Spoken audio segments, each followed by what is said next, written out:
KPBS On Demand is supported by UC San Diego's Art Power, presenting cellist Joshua Roman, performing from his album Immunity, alongside music by J.S. Bach and more. Sunday, June 22nd at UC San Diego's Epstein Family Amphitheater. Reserve your tickets at artpower.ucsd.edu.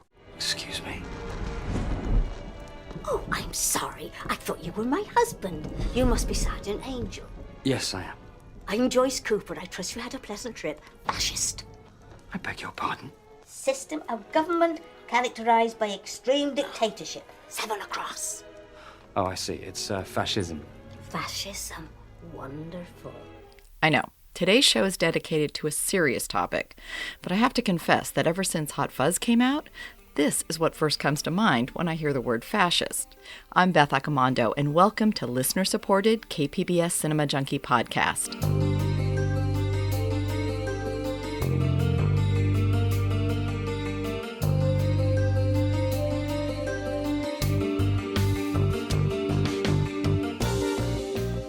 So today's podcast stems in part from seeing a survey that came out last month stating that 2/3 of young American adults don't know that 6 million Jews were killed during the Holocaust. Plus, 1/4 of respondents believed that the Holocaust was either a myth or had been exaggerated. The survey was conducted by the Conference on Jewish Material Claims Against Germany, or the Claims Conference. So this got me thinking about that old adage, those who cannot remember the past are condemned to repeat it. During subsequent surfing on the internet that day, I also came across an article entitled, "Donald Trump is no Mussolini, but liberal democracy could still be in danger." I was intrigued by that title and by the fact that it was written in 2016. And the author, Kimber Quinney, teaches history at Cal State University, San Marcos, which is near me. So today, Cinema Junkie offers a history lesson and takes a look at Italian films that explore fascism in Italy in the 1920s, 30s, and 40s in order to see if there are any lessons to be learned. I've always felt that people pay too little attention to history and what it can teach us, but I also feel that pop culture, and film specifically, can help us discover history in ways that can be effective because they use narrative to engage us. People may resist learning about the dates and historical significance of important treaties or wars, but mainstream audiences have embraced films such as Judgment at Nuremberg, Schindler's List, and 12 Years a Slave, all of which expose us to aspects of history through very personal stories. So as someone who's currently experiencing concerns and anxiety over the future of democracy in the U.S., I wanted to talk to Quinney about what she thought Italy in the 1930s and 40s might be able to teach us today, and what films might help us appreciate those lessons. I've also invited Antonio Iannotta, Artistic Director of the San Diego Italian Film Festival, to weigh in on both a historic and artistic assessment of the films. I need to take one quick break, and then I'll be back with my interview with Kimber Quinney from Cal State San Marcos.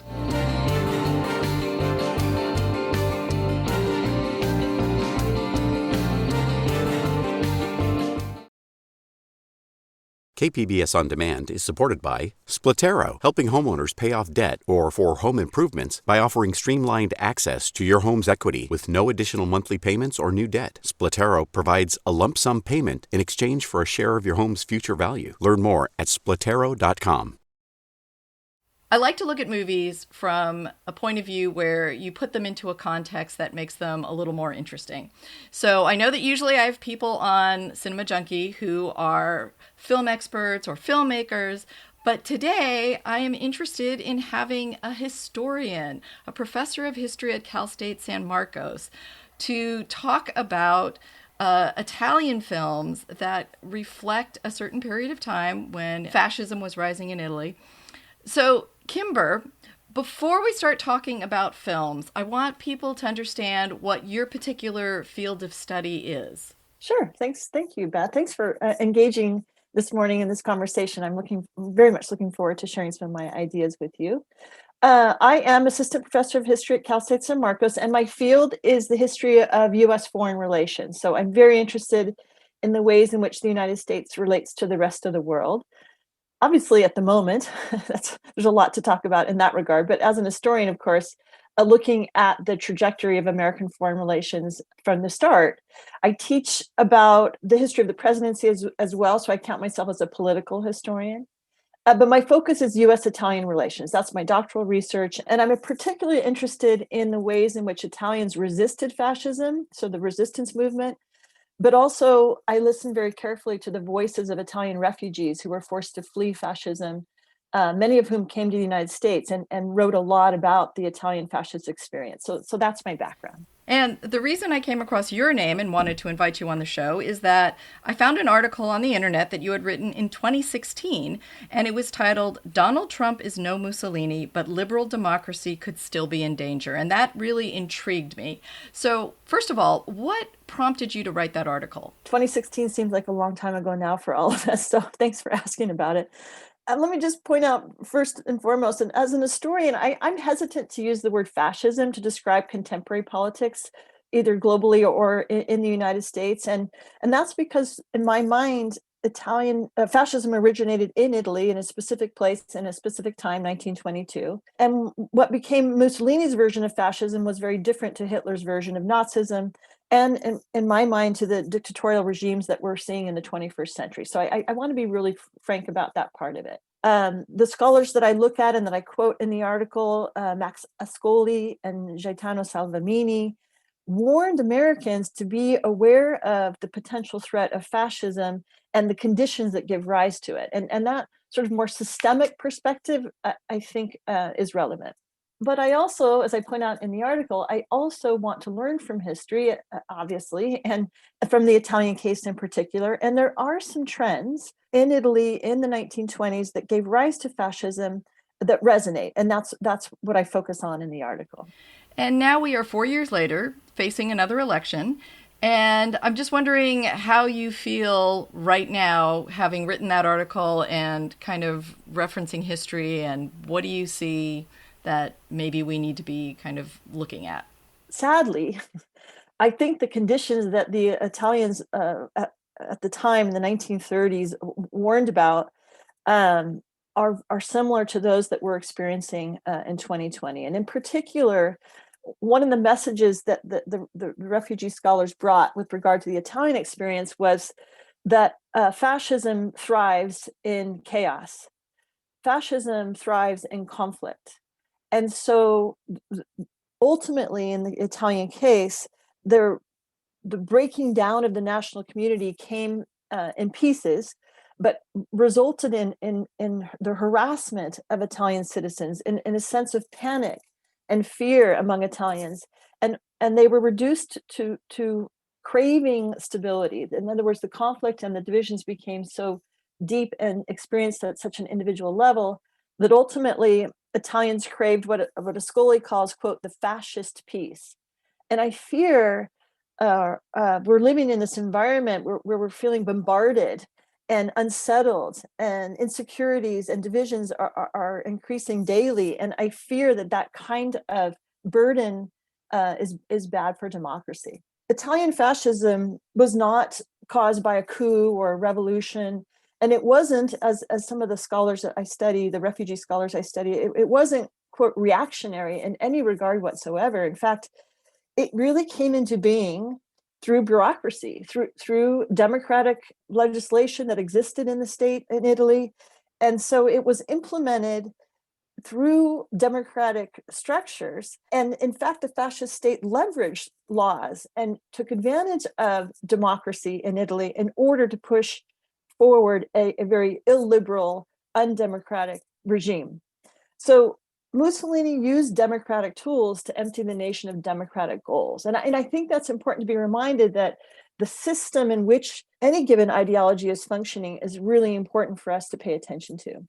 So one of the refugees that you studied, or whose work came up, is Max Ascoli. And you sent me some notes you had, and he had a really interesting quote, I thought, about what he described as the fascist technique. And I wonder if you can elaborate on that. I've been reading a lot of Max Ascoli's writings. He was very prolific in his writing. So it's a gift to historians when the voices of those who experience whatever we're looking at tell us a lot about it. And so thank you for acknowledging Max Ascoli.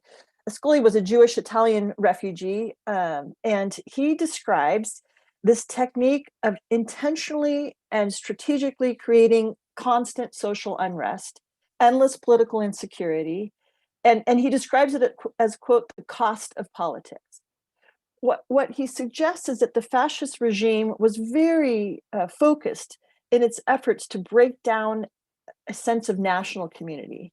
And the result was panicked individuals feeling harassed, feeling burdened by the divisions between and among them. And ultimately, according to Ascoli, Italians were reduced to being in conflict. And as a consequence, the cost of politics, as he describes it, reached an unendurable level. And ultimately, Italians were ready to accept what Ascoli called the, quote, fascist peace, to just have stability, to accept Mussolini's regulations, those who did accept them. Obviously, Ascoli and other anti-fascists were forced to flee, but those who stayed in Italy just craved stability, political stability, ultimately. Can you talk a little bit about the role that the press played in all this in the lead up to fascism in Italy? Mussolini was a journalist. So what's interesting about Mussolini's background is that he was very clever and well versed at using the press to his advantage. And that's not coincidental, I think, in the way in which he managed to do that. Authoritarian regimes thrive on falsehoods and conspiracy theories. And we witnessed this in the Italian case. So not only was the press censored, and of course, the fascist regime worked very hard to get certain messages out to the Italian people, but it was also skewed. It was also exaggerated. It was also manipulated to create, again, as Ascoli would call it, the cost or the burden of politics that were multiplied by the messages that the Italian fascist regime put out to the Italian people. Conspiracy theories are a really interesting aspect of fascism. And obviously not only in the Italian case, but as we know only too well in the case of German Nazism. And so again, it's the ways in which fascism in Italy attempted to break down democracy, hollow it out from the inside out, using democratic regimes and legislation, and not in an illegal way, but finding ways to eliminate democracy piece by piece. And the press was a tool for doing that. One of the things that Ascoli also addressed was this notion of that democracy is something that needs to be protected and people need to understand kind of how it works in order to keep it going. It seems so obvious that really the necessity to protect and strengthen democracy against fascism, that seems so straightforward, but it's another way of looking at the problem. And so when Ascoli came to the United States, he wrote a lot to warn Americans about the potential vulnerability of even American democracy to fascist tendencies. He toured in the 1930s with Dorothy Thompson around the nation, talking about this very phenomenon, that the most formidable enemy to fascism, according to Ascoli and others, was in fact a strong democracy. And so he spent a lot of time and effort in his writing, public writing, to remind Americans that we needed to learn more about democracy and what makes it work in order to fight potential threats such as fascism. As a history professor, I'm sure you constantly find yourself in the situation of saying, like, why can't people learn from history? Why can't we remember history? So what would be a key point looking back at Italy in the 1930s that you would want to point out to people and say, like, hey, this is something maybe you want to think about now? Fascism in Italy did not occur in an international vacuum. And this seems, we need reminding of this, that there was a global environment. The conditions that gave rise to Italian fascism were not limited to the state. Fascism had a direct relationship to political, economic, and social conditions. And those were insecurities, economic crises, deep-seated divisions politically after the First World War. And so for me, when I remind my students as an historian, I want to remind them that the historical conditions can help us appreciate the environment that was created in these conditions that converged to put democracy at risk. And so if we can look not only at strengthening our democratic institutions and voting, remind my students to, democracy is a verb and to vote, but really take a hard look at some of the conditions that are existing globally that are giving rise to an erosion of these democratic principles. And yes, we are going to talk about some Italian films that reflect what was going on in Italy at the time, and also films from much later that looked back on this. Let's start with Roberto Rossellini's Rome, Open City. This came in 1945.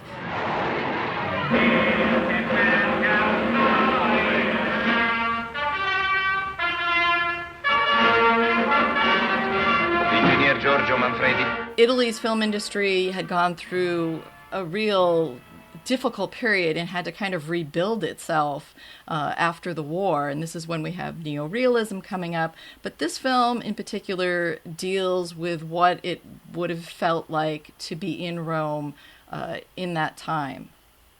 Yes, and it's of course classic neorealist perspective, and one of the, for me, in my mind, the value of the film is not so much in the narrative, but in the conditions under which the script was developed and the film was made, as you've just described it.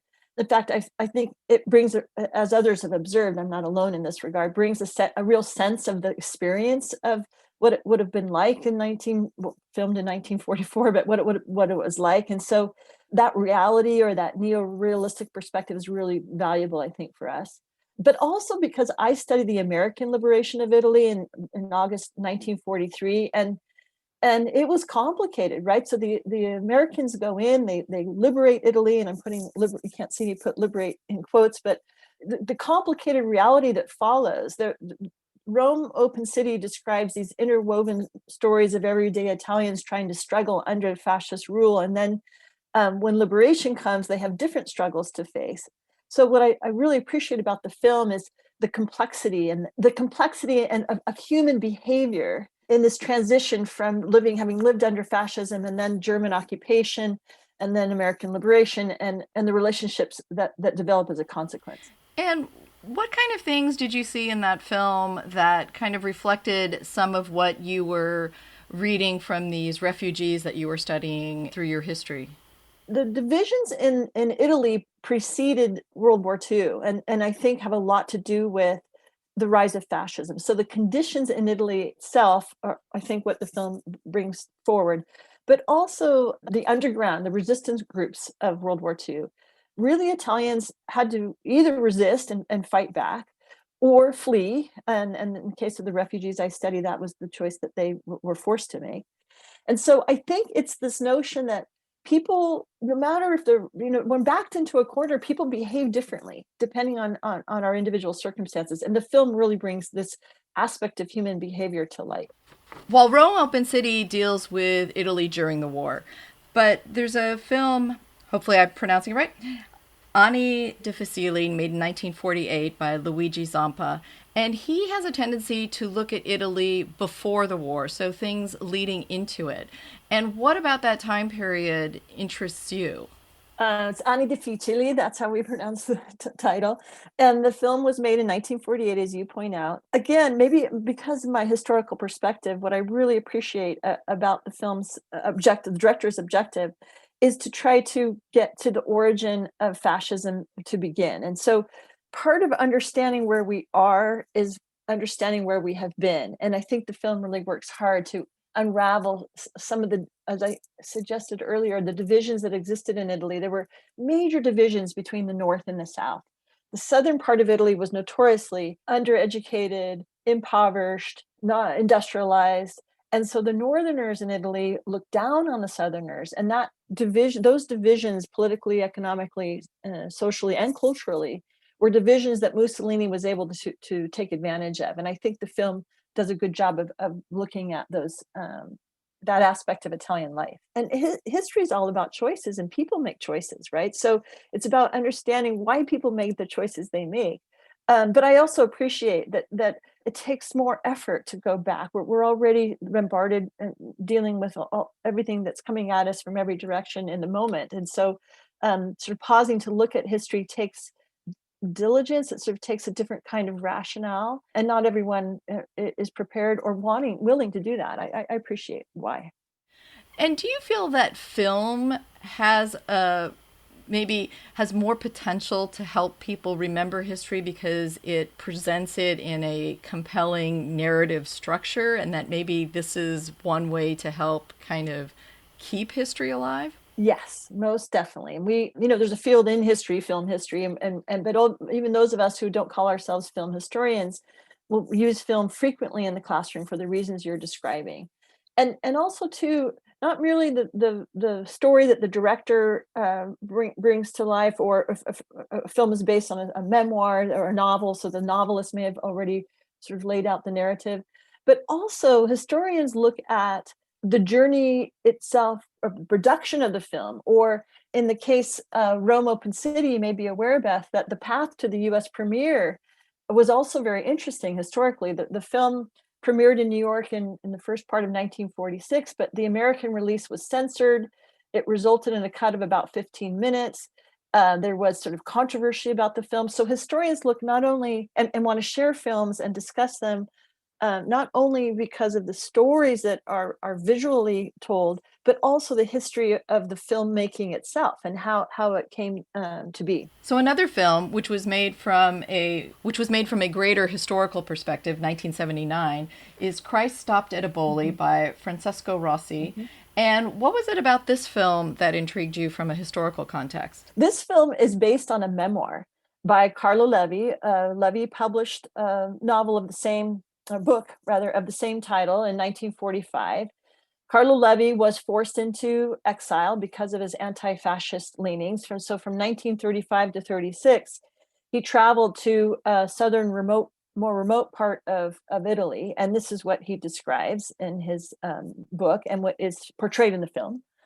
So the film captures, as Levi described, the deep divisions in Italy that I had referenced earlier, North versus South, industrial versus peasant, wealthy versus impoverished. And these conditions are the conditions under which fascism thrives. There's no question about it. And Levi and the character in the film come to terms with a different side or different sides of Italy, and therefore start to appreciate, not in a positive way, but start to understand how, in fact, fascism came to be in Italy. And so this is a film that I recommend for my students. It won a BAFTA in 1983, and opens our eyes to some of the conditions that gave rise to Italian fascism, as Levi described them.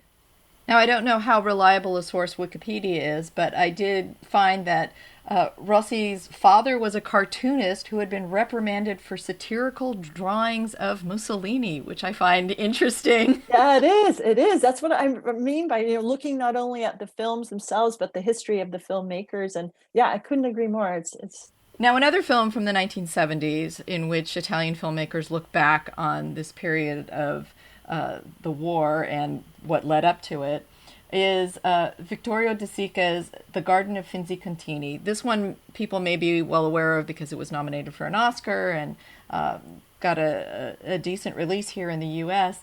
And this is about Jewish persecution in the 1930s. I want to remind your listeners that the Jewish-Italian experience, really, we don't talk enough about that, frankly. We obviously discuss a lot the Jewish-German experience and other parts of Europe, Eastern Europe as well. But Jewish families were directly impacted by fascism. Il Duce parlerà fra un'ora a tutta la nazione. Italiani, fascisti, ascoltate l'annuncio di un evento storico.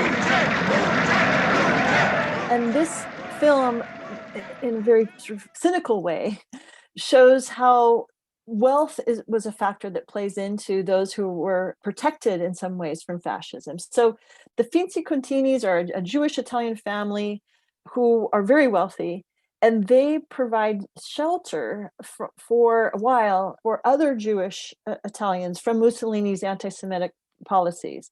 So the filmmaker is really pointing to a couple of different things. One is the threat to Jewish Italians, which is important for us to be reminded of by fascism, but also this notion that wealth and privilege seem to buffer from some of these harsh realities of the regime. And by 1943, in the film shows that all of the young Jewish youth who had been coming to this estate of the Finzi-Continis to play tennis or whatever they were doing are either arrested or are fighting in the war or have been drawn in. And so the buffer that I described could only last for so long. And the film really demonstrates this well. So the sense of looking back on history continues. There's a 2018 film called Red Land, which looks back to Italy in 1943.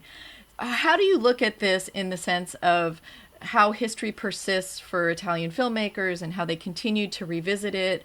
What do you see in the way they're revisiting it? Are they finding new aspects to the stories from that time? How, as a historian, do you kind of read these more recent films? And Redland in particular is a good example of a young director who is looking at the more complicated or complex aspects of Italian fascism. In this particular film, the focus is on a different region of Italy that has maybe not received as much attention as it should, right along the Italian-Yugoslav border.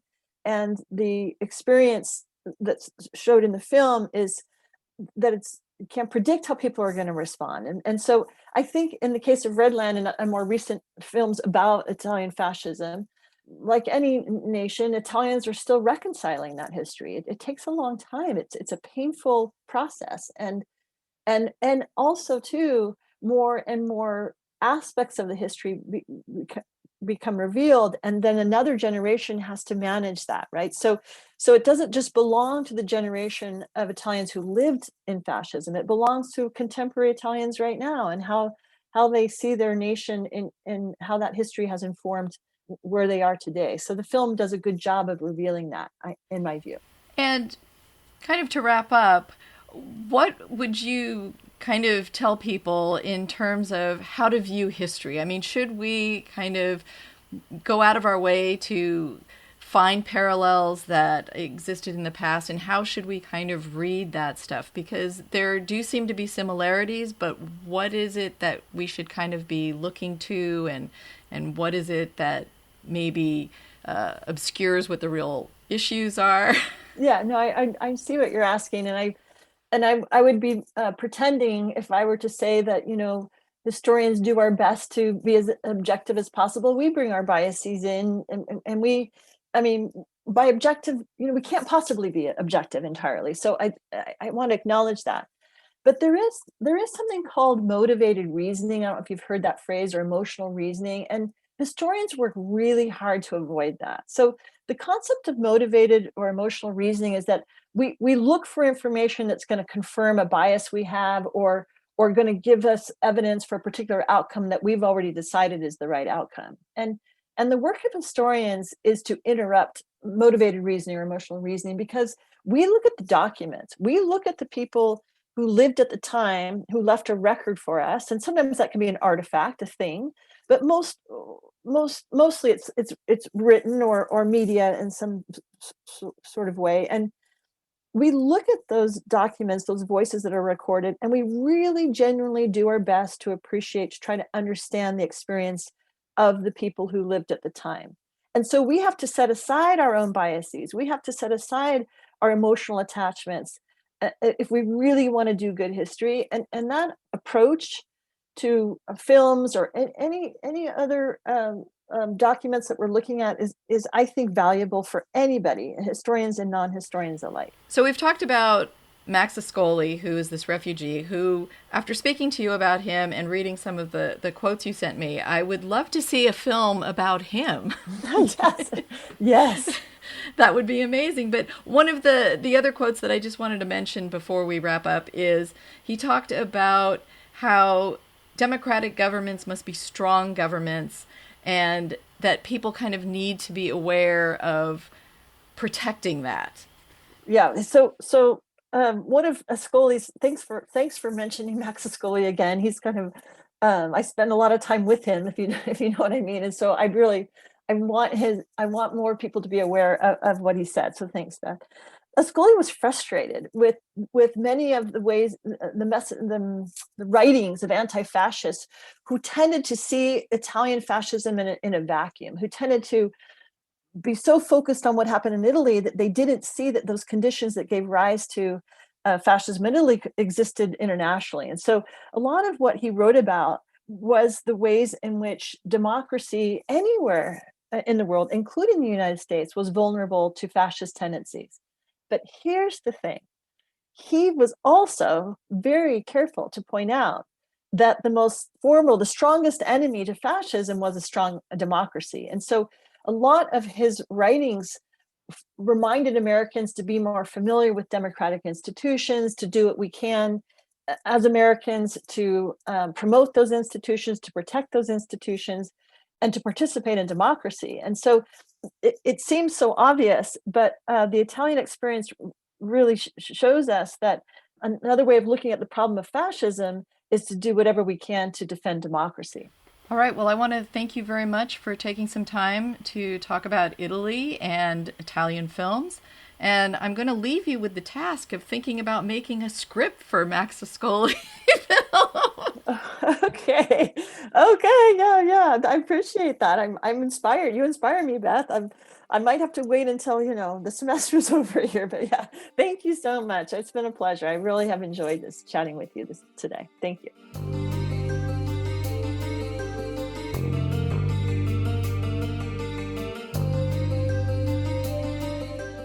That was Kimber Quinney, who teaches history at Cal State San Marcos.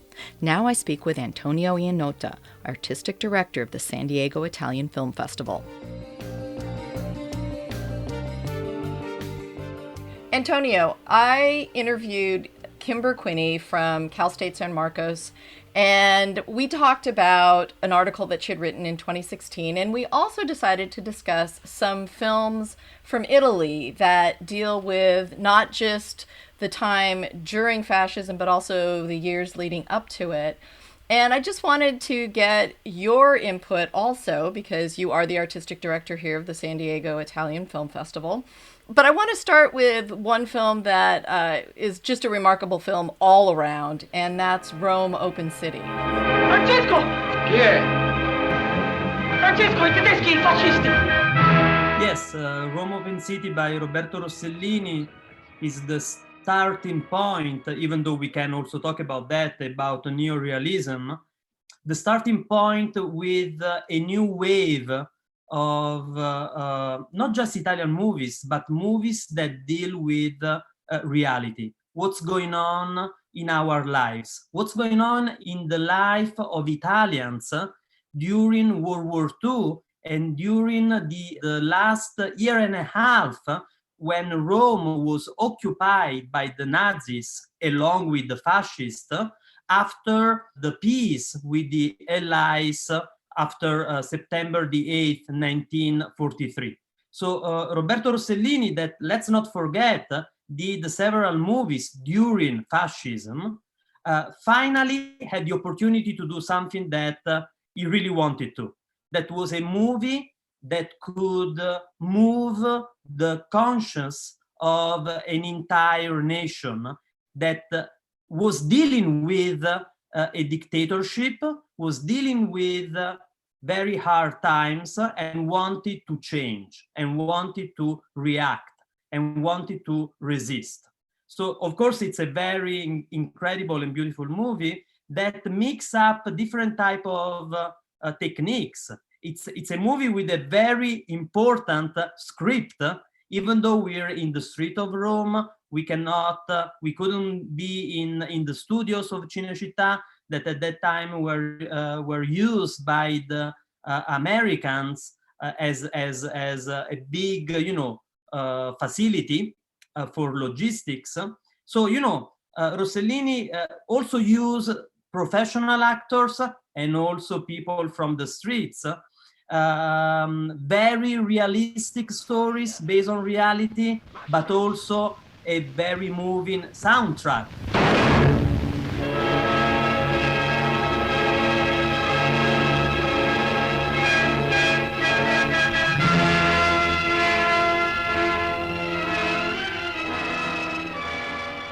So we have all these elements that play together to create a movie that really is dealing on what's going on right now at that moment in Italy and with Italian lives at the moment. It was a reaction to all the entertainment movies, the so-called white telephone movies during fascism. And, you and I share a big passion with entertainment and also genre movies, because we believe, that through genre, we can also tell political stories and stories that are so meaningful and important. I don't know, Star Wars is another movie about resistance, if you want. But at that time, 1945, the war was just over.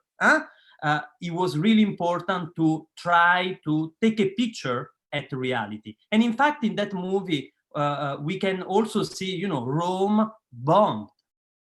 Open city means we cannot touch Rome because it's such an important historical and art city that we shouldn't bomb Rome. That is the meaning of open city, of one of the meanings. But in fact, Rome was bombed.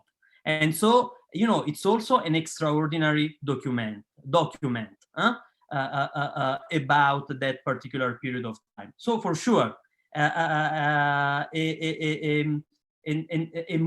movies that deal with fascism and that deal with partisans and resistance, we always should start from Rome Open City. Now, Rome Open City deals with Italy during the war and just right after, but director Luigi Zampa did a couple of films that looked back to the 20s and 30s to kind of see what kind of an environment led to the rise of fascism. So what do his films kind of tell us about this time in history? Yeah, that is also very, very important, especially with Anni Difficilli. I don't know if there is an international title, Hard, Difficult Years, deals exactly with the moment that is very, very important. That is 1922. That is the beginning of the power by Benito Mussolini and the fascism. Let's be clear and let's remind ourselves and everybody that that grab of power was legal. The king of Italy asked Mussolini to create a new government. And Mussolini said, "Oh, thank you very much. I'm going to do it." And then very quickly, but step by step, in a democratic fashion, if you want, he transformed, the kingdom of Italy in a dictatorship. That is really important to understand because that process from legality to illegality, or from a democratic process into a fascist dictatorship process, was very admired by Hitler. And in fact, Hitler did the same 10 years after. He won the election, he created a government, and then he transformed the government with violence in the same way that Mussolini did into a dictatorship. Why this is important? It's important because that reflects on the everyday lives of the characters in the movie by Zampa. These characters need to make a choice. If I don't sign for, to belong to the party, I'm gonna lose my job. If I lose my job, my family is gonna starve. So what I'm gonna do? These are the difficult choices. But what is really more relevant for us today is to see that authoritarian governments really can start in a very democratic process. We shouldn't forget that. We tend to remember, yes, Mussolini and Hitler, they were dictators. They became dictators. It's different. It was not a coup. It was a legal process. And also the legal transformation of a nation in adepts to a cult was a gradual process. So these movies are very relevant today because, also our democracy is in danger. And we see that with so many signs. And so we always need to remind ourselves that we need to fight the same fights that those characters in Rome Open City or in Anni Difficilli had to fight. And how do you think films are able to kind of remind us of this history in a way that can make it kind of relevant to a generation that's coming years after these events have happened? I think through the power of storytelling. We don't, probably as a species, I don't know, we don't like to cling on bad memories. We like to forget, we like to move on, we like to deny. Let's think about what's going on with the pandemic here in the United States, but also in Italy, where right now, in this precise moment, we're dealing with the second wave, and we forgot what happened in March and April. So I think it's the same process. So the power of stories, the power of storytelling, the fact that through a story, not just through, let me remind you what happened during fascism. No, through the story and the empathy of characters and their lives, we can connect emotionally and then rationally on what happened. This was my way, my personal way. I love history, but I learned how to love history through movies. I first love movies, I first love stories, and then I went back and tried to understand more. But today, still, the story of Anni Difficilli, it's very simple to follow and to create an emotional bond with it. The same with the Rome Open City. The same with the great movies. And so, yes, I think it's really, really important.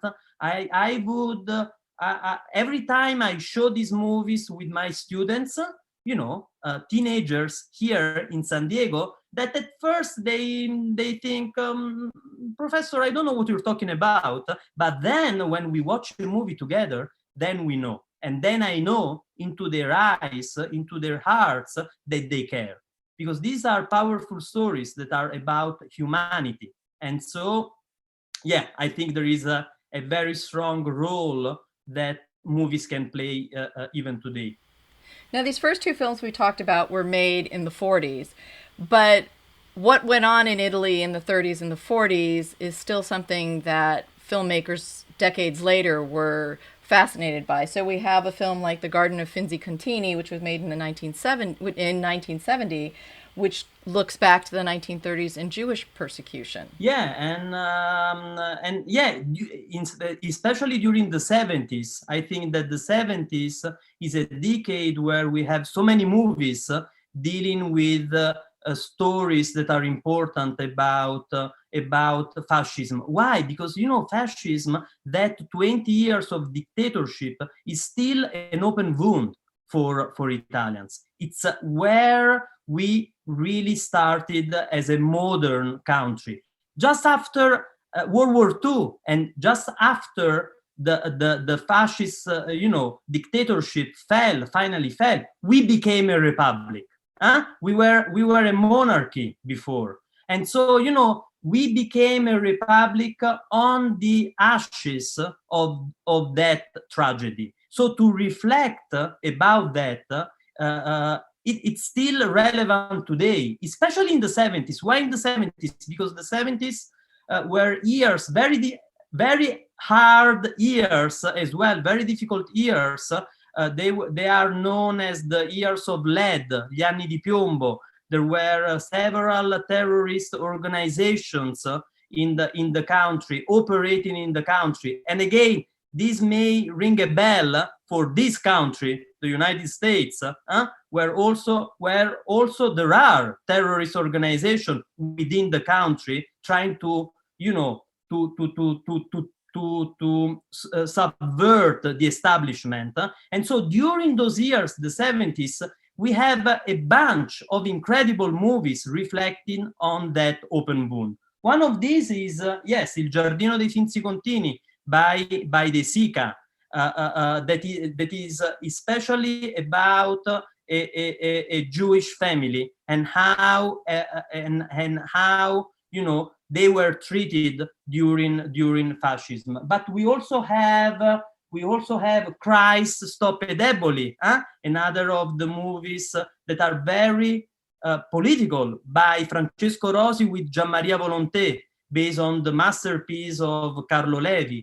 And also we also have we also have A Special Day by Ettore Scola with Marcello Mastroianni and Sofia Loren, and also Amarcord by Federico Fellini is 1973, that reflects on his childhood. The 1930s.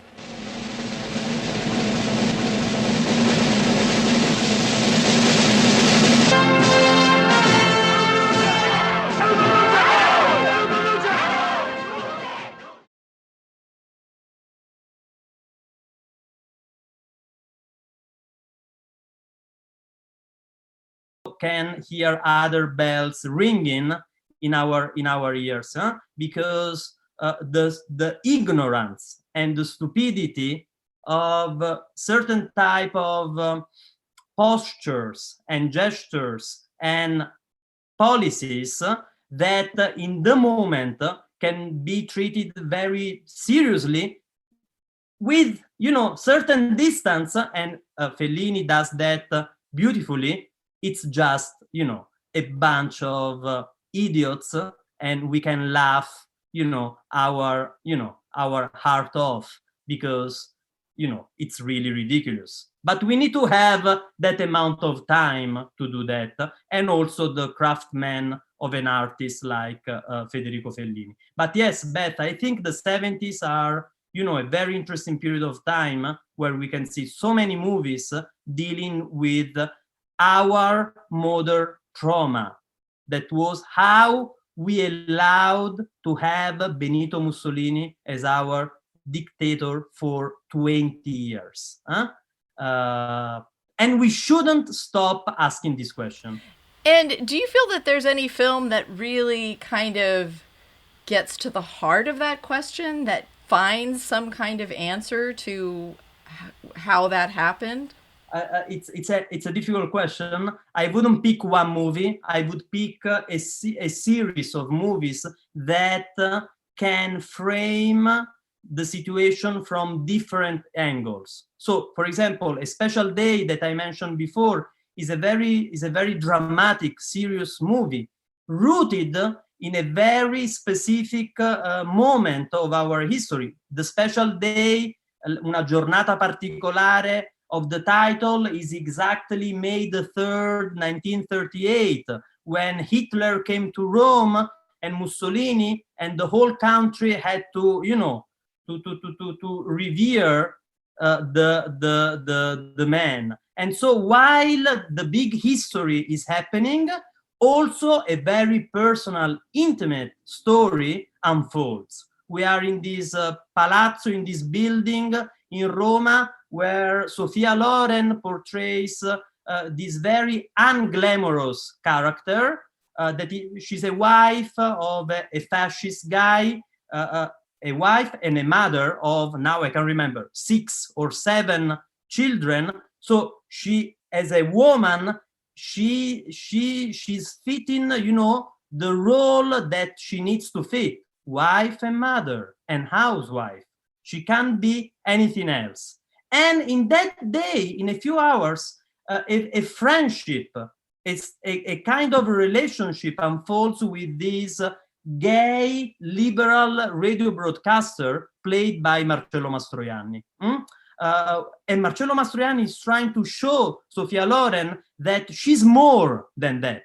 She's more than a devout mother of fascist, kids, and a wife that has to make love to his husband anytime he wants. She's more than that.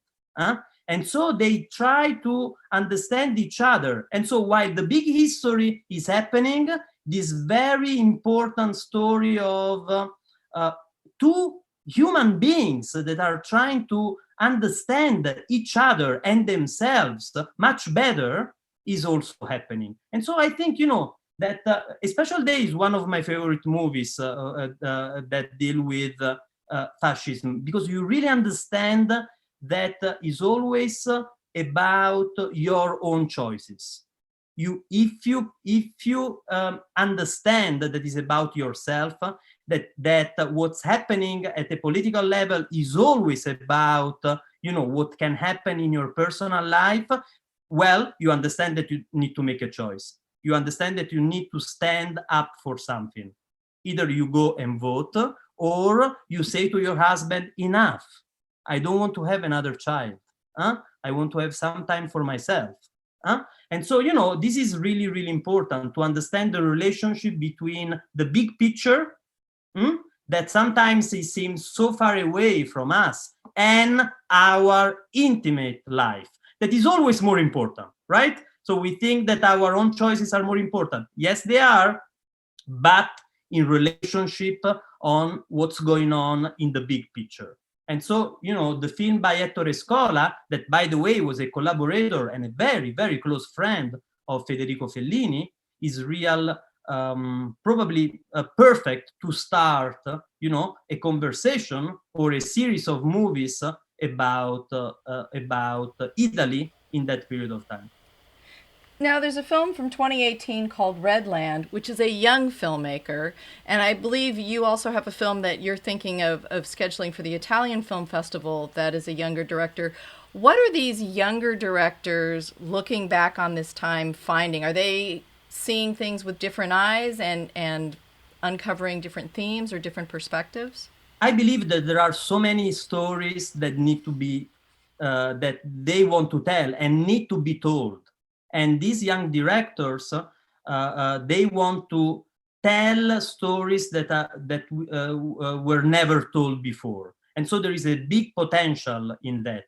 Redland is a movie that I haven't seen yet, but it sounds very interesting. But the other movie that you were mentioning is a documentary by two directors, Gabriella Romano and Fabrizio Laurenti, from 2020. And the title is Baci Rubati, Stolen Kisses. And it's about the LGBT community, or maybe community is not the right word, LGBT people in Italy during fascism, that they were, of course, they were living their life in a very difficult moment because they were deported.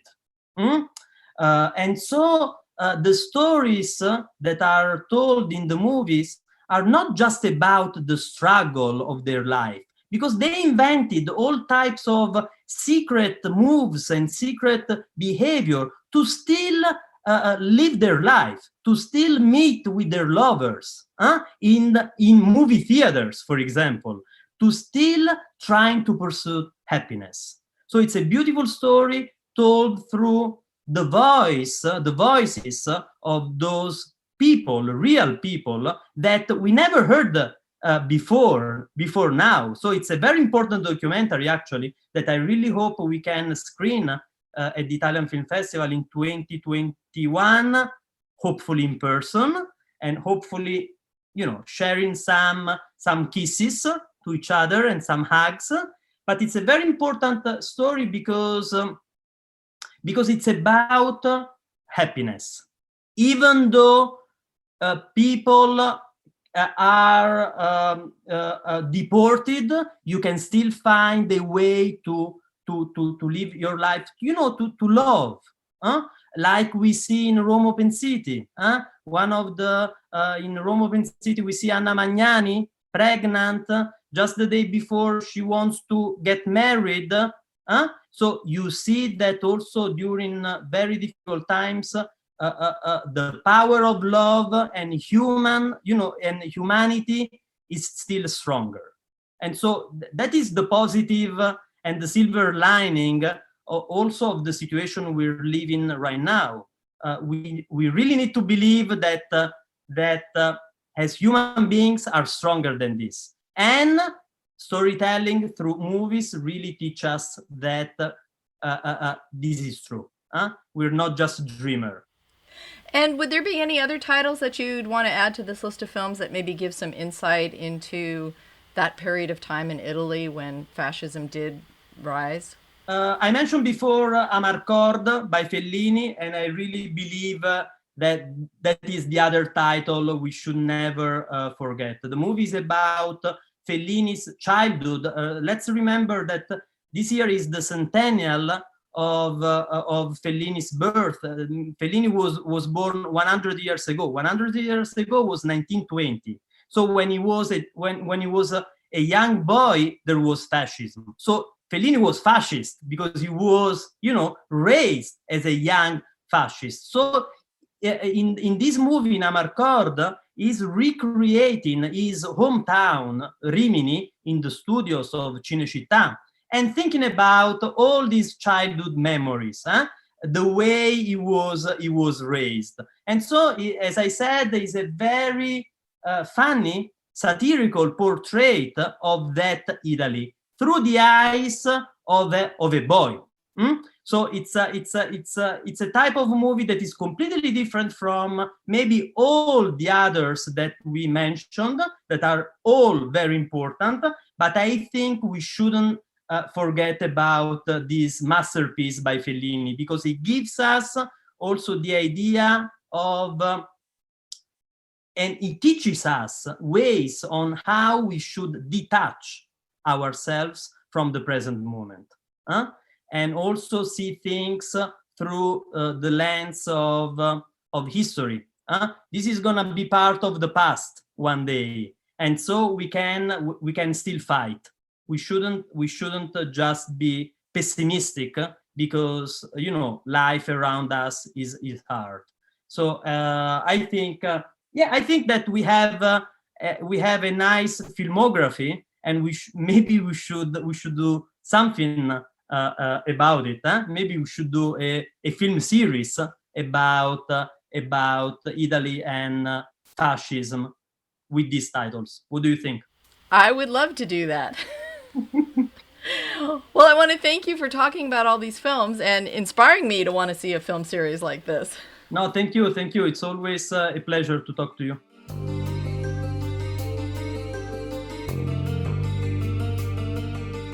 Next week, I have a spooky treat. It's a Halloween double dare featuring a pair of short radio dramas written from quarantine and invested with a love of horror cinema by Michael Miserani. So I hope you'll take the dare and listen alone in the dark on Halloween. So till our next film, or maybe horror fix, I'm Beth Accomando, your resident cinema junkie.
KPBS On Demand is supported by UC San Diego's Art Power, presenting cellist Joshua Roman, performing from his album Immunity, alongside music by J.S. Bach and more. Sunday, June 22nd at UC San Diego's Epstein Family Amphitheater. Reserve your tickets at artpower.ucsd.edu.